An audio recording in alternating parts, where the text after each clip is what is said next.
L-iskema Open Horizons hija inizjattiva ġdida li tagħmel parti mill-implementazzjoni kontinwa tal-Istrateġija Nazzjonali tal-Edukazzjoni.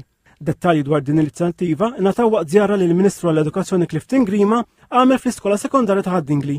B'investiment ta' ftit inqas minn €9,000,000, l-iskejjel primarji u sekondarji qed jintalbu jissottomettu proġetti li permezz tagħhom spazju fuq ġewwa jew barra tal-iskola jiġu użati għat-tagħlim.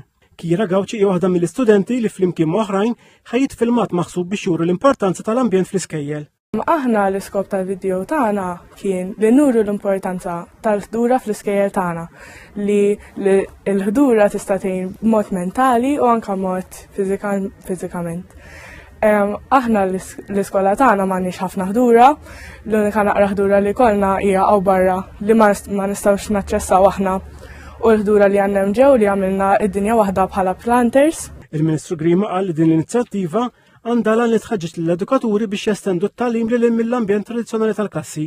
Qal li din it-trasformazzjoni hija ċentrali għall-futur tal-edukazzjoni f'pajjiżna. Kull proġett magħżul se jingħata sa €6,000 u wasmat li minn din l-inizjattiva se jsiru madwar 80 proġett.